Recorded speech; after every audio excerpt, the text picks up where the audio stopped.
up, guys? Thomas Mott here. Welcome into the Thomas Mott Show on a Friday. Wildcard weekend starts tomorrow. We'll look at all of those games, but first we want to dive into a lot of injury updates for Philadelphia going into what is really a nice, relaxing weekend because they don't play on Wildcard weekend. We got updates on everybody today, and we'll also follow up with a little interesting article on Nick Sirianni's internal coaching plan hiring if you were to lose Jonathan Gannon, who is interviewing with the Texans tomorrow, and of course Shane Steichen as well. A lot of that was talked about on a show earlier this week. Let's start, though, of course, with the injury updates. Bleeding Green Nation has an excellent write-up. They gave us full access to everybody yesterday in terms of media scrums, and we got some pretty good insight. Let's start with the most important player, and that is Jalen Hurts. Quote, "The way the Eagles have been so forthcoming about Hurts' shoulder injury is a bit odd. Nick Sirianni did not try to downplay how the quarterback played through a lot of pain in Week 18. Hurts would only offer that he was feeling good enough to play in that game.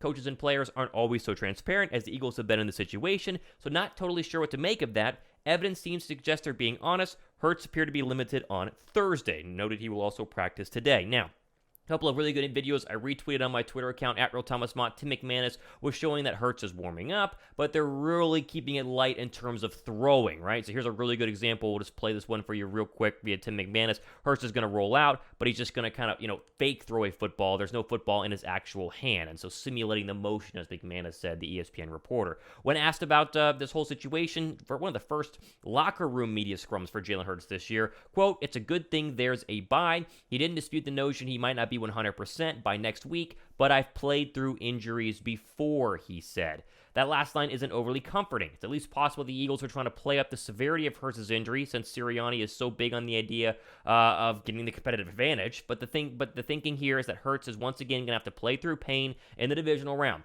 Perhaps the shoulder will feel better than it was in Week 18 after giving it some rest. That's certainly the Eagles' hope, end quote. Quickly here, there is possibly some gamesmanship happening. That is always possible. I think Philadelphia's giving you what's going on. Hey, shoulder doesn't feel that great. But you got to understand, they're going to shoot that shoulder up with so much painkiller, and that's what they do in the National Football League, to where it's not going to bother him in the divisional round matchup. Now, obviously, after the game, probably going to be a little bit sore, but in the moment, adrenaline, it's going to be cold. They're going to shoot a lot of needles going into that shoulder, a lot of pain pills. He's going to be feeling, I think, just fine. I think the shoulder injury is the least of the worries for Philadelphia come next Saturday or Sunday. I think you're going to have a cold weather game. I think Philadelphia is going to do everything they can to win it, and that will include using Jalen Hurts as they had over the course of the season pre-shoulder injury. So don't worry too much about that. Thumbs up for that. Josh Sweat, this is good stuff here. Josh Sweat returned to practice after sitting out last week and expects to be able to play despite having to get stretched off the field on January 1st. "I'm good," Josh Sweat says he returns to practice. "I'm going to play like I play," from my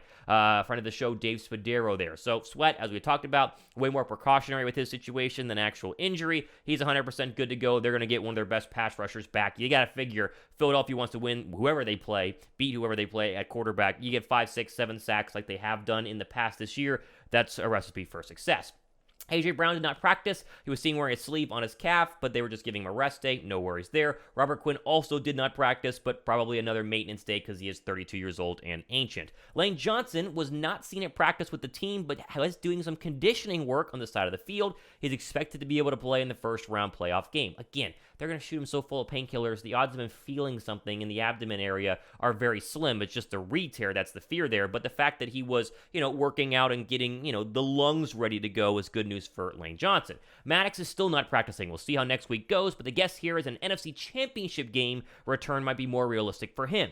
Eagles figure to continue C.J. Gardner-Johnson in the slot with Reed Blankenship playing safety in nickel when needed. Again, no surprise there. Maddox has the worst injury out of all of them in terms of being actually able to play because you can't really cut on that injured toe. And so NFC title game, that's 3 Sundays from now, starting this Sunday, divisional round, the NFC title game, is a lot more likely for Avonte Maddox. Although I do say, quickly, C.J. Gardner-Johnson was really good in the nickel against the Giants. That's a really good, I think, Band-Aid to put over the wound of Avonte Maddox going forward. How about Aaron Sipos? Brett Kern has not been that good so far punting, filling in for Aaron Sipos, but he might be able to play in the divisional round. He is eligible to return from injury reserve, missing 4 games, says Bleeding Green Nation. Sipos was not having a great year prior to his injury, but he was at least merely below average instead of downright bad. The latter description fits what the Eagles have gotten out of punter Brett Kern thus far. So he has the boot off his left foot. hopefully he'll be back for the next game. That's good news there from a punting perspective because field position definitely matters. So, boom, there you go. That was every single player. A really detailed injury update on where we are sitting right now going into the wild card weekend. And again, I've said it 8 billion times.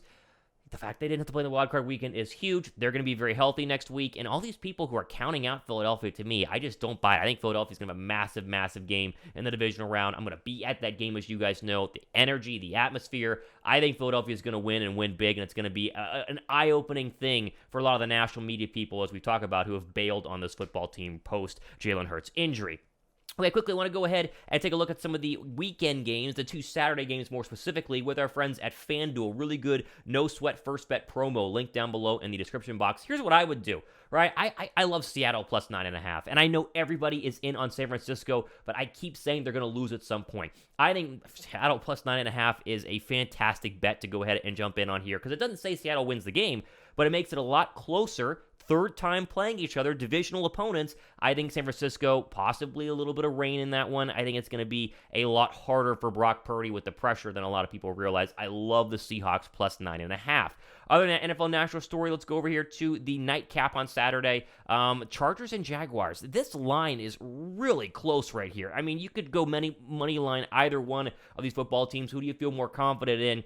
I'm going to go with Jacksonville plus 2.5. I think the Jaguars are at a point right now where they're playing with house money. They have nothing to lose. All the pressure is on the Chargers. The Chargers can't go one and done. I mean, the fact they missed the postseason last year and that weird game against the Raiders, and then with all the talent, yes, they've had injuries, but with Justin Herbert, you got to win these kind of games against a lesser Jaguar team. Excuse me. Maybe Trevor Lawrence outduels Herbert in a home game in Jacksonville on Saturday night. I like the Jaguars plus 2.5. Again, FanDuel, really good promo for this show. The link is down below right now in the description box.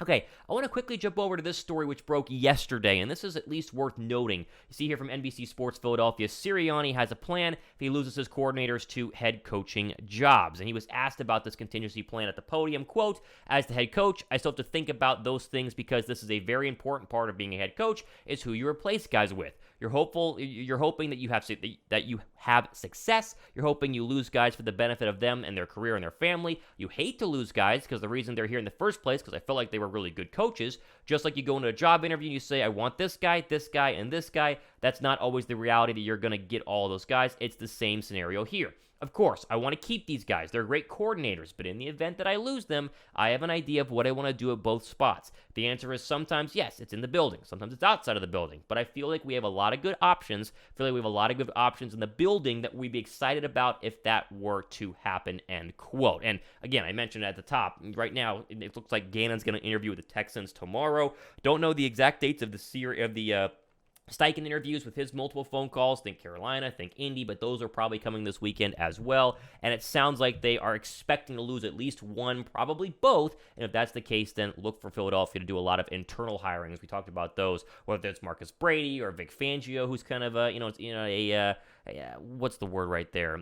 It's not an assistant. I'm blanking on the word for Fangio, but he's helping out right now with the defense, and he's a real possibility, I think, for Philadelphia internally. Okay, I want to move over here quickly to one more Eagles story before we go ahead and wrap up. This is kind of an NFL national story as well. I saw this on Twitter today. I want to at least just share it with you. NFL officials reportedly told to watch the field goal holders attempting subtle but illegal move. And you're like, what? Like, what is this? Okay. Listen to this. Quote, last month, NFL officials were shown a training video that warned them to watch a field goal holders putting the ball on a foreign object, according to a report from Football Zebras. There have been multiple times this season where after a kick was taken, the holder quickly scoops up something that was on the ground. The Zebras gave examples of the Eagles, Lions, Commanders employing the use of a small white foreign object this season. There's also a 2020 video showing the Chiefs doing the same thing. Not fully clear what the object is. Regardless, it's technically is a rules violation, subject to an unsportsmanlike conduct call. The rule states no article of any type may be placed on the field or used in any manner to assist a player in the execution of a field goal, extra point, or try attempt. So, I have no idea what this is, but it's interesting. I want to share it with you guys here on the Thomas Mott Show. Who knows? A little tiny T, a little tiny stabilizer? I don't know, but let's hope Philadelphia doesn't use it in the postseason. That way they don't get caught and possibly lose a game because of it, but hopefully they will be just fine.